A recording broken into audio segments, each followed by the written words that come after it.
Kali ini kita membahas untuk soal-soal yang berhubungan dengan aspek semangat berprestasi. Oke, kita mulai nomor yang pertama ya. Saya adalah orang yang titik-titik. A. Tidak memiliki ketekunan dalam mengerjakan pekerjaan yang sifatnya rutin. B. Kadang tekun karena tidak tergantung jenis pekerjaan yang dilakukan. C. Tidak bisa tekun terhadap pekerjaan administratif. D. Tekun namun tidak telaten. Sedangkan yang E. Cukup tekun mengerjakan pekerjaan rutin. Oke, kita lihat. Dari pilihan A sampai E ini ingin menggambarkan bagaimana kita atau sikap kita terhadap ketekunan ya. Nah, kita lihat bagaimana ketekunan dalam diri kita. Oke, kalau kita lihat di sini, kata kuncinya adalah ketekunan ya.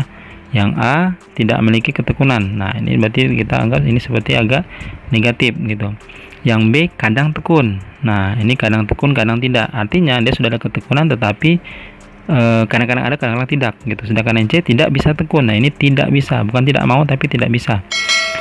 Dan khusus pekerjaan administratif gitu ya. Sedangkan yang D tekun namun tidak telaten. Nah, tekunnya baik tapi tidak telaten, ini menjadi hal yang negatif gitu. Sedangkan yang E cukup tekun mengerjakan pekerjaan rutin. Nah, kita lihat dari yang A sampai ini, kita lihat mana yang paling baik. Kita lihat yang E, biarpun dia ada kata-kata cukup, nah tapi ini yang paling mengindikasikan bahwa dia adalah orang yang tekun gitu ya. Sedangkan yang itu banyak yang tekun tapi tidak telaten gitu. Sedangkan ini cukup tekun mengerjakan pekerjaan rutin. Nah, artinya yang poin 5 adalah yang E. Oke, mana yang poin 4? Yang poin 4 tekun namun tidak telaten. Nah, ini yang poinnya 4 yang dodol. Poin 3 yang mana? Poin 3 adalah yang ya bola. Kadang tekun, kadang tidak. Gitu. Kadang tekun, kadang tidak. Tergantung jenis pekerjaannya. Oke, ini poinnya 3 tadi ya. Oke, yang poinnya 2 yang mana? Poin 2 adalah yang A, tidak memiliki ketekunan dalam mengerjakan pekerjaan yang sifatnya rutin. Nah, sedangkan yang satu, yang ini tidak bisa tekun terhadap pekerjaan administratif. Gitu. Jadi, untuk yang nomor 1 pilihannya yang paling baik yang poinnya 5 adalah yang entok. Oke, kita lanjut nomor 2. Nomor 2, apa yang saya lakukan jika sudah selesai menyelesaikan pekerjaan? Oke, yang pilihan A adalah langsung melakukan pekerjaan lainnya. B. Mengambil istirahat sejenak. C. Membuka sosial media sejenak agar tidak jenuh. D. Membuka situs berita online. E. Memeriksa kembali pekerjaan sebelum mengerjakan pekerjaan yang lain. Nah, kita lihat di sini mana kira-kira karakter yang mengindikasikan bahwa kita memiliki semangat berprestasi. Jadi ya, setelah kita mengerjakan tugas atau setelah kita menyelesaikan pekerjaan kita, maka apa yang saja kita lakukan?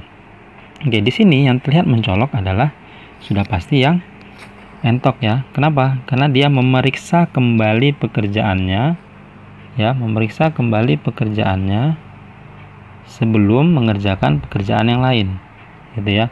Dia memeriksa kembali pekerjaannya sebelum mengerjakan pekerjaan yang lain. Nah, jadi yang jawabannya E ini adalah poinnya 5. Kita bandingkan dengan yang lain.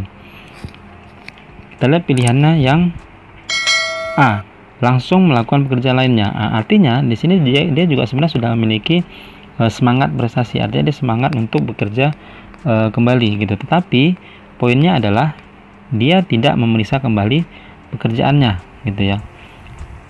Sedangkan yang E ini dia memeriksa kembali pekerjaannya baru dia mengerjakan pekerjaan yang lain. Ini dia langsung mengerjakan. Dan ini bagus tapi dia tidak memeriksanya dulu gitu. Oke, terus yang poinnya 3 yang mana? Poin 3 adalah yang B. Kenapa yang B? Karena dia mengambil istirahat sejenak. Artinya setelah ini dia kemungkinan besar untuk mengerjakan tugas yang lain. Nah, kita lihat pilihan C dengan D. Nah, ini mungkin sangat mencolok karena dia poinnya 2 dan 1. Yang poinnya 2 adalah yang C, membuka sosial media sejenak agar tidak jenuh. Nah, kenapa ini dianggap kurang baik? Karena lebih baik adalah mengambil istirahat sejenak dibandingkan dengan membuka sosial media gitu ya. Jadi ini poinnya adalah 2. Poin yang 1 yang pasti membuka situs berita online.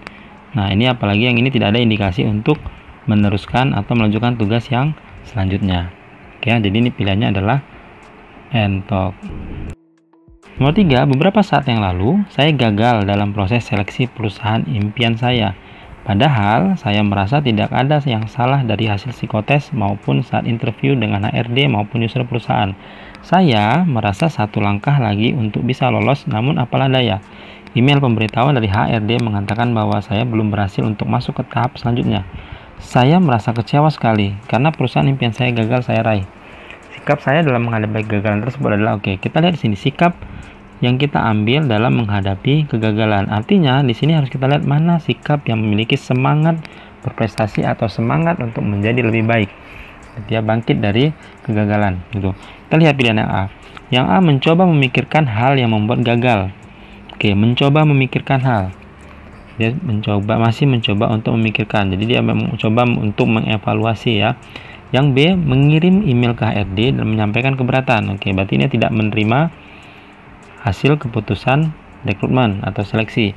Yang C mengikuti seleksi lagi jika ada lowongan kerja. Nah, ini mengindikasikan bahwa dia sudah masih ada semangat untuk berprestasi gitu ya. Artinya dia mencoba untuk menjadi lebih baik lagi. Yang D kecewa dan merasa tidak fair. Ini juga dia berarti tidak terima gitu ya. Yang E mengirimkan CV kembali ke HRD. Nah, ini juga dia sudah ada semangat gitu. Tapi kita lihat. Tadi yang sudah ada semangat itu adalah yang C dengan E. Kita lihat mana yang paling baik. Kalau kita lihat di sini yang paling baik yang mana? Nah, yang C ini dia mengikuti seleksi gitu ya. Jika ada lowongan, artinya dia sudah mau untuk berkompetisi kembali, mau untuk mencoba lagi untuk seleksi gitu. Sedangkan yang E mengirim CV kembali ke HRD untuk proses rekrutmen selanjutnya.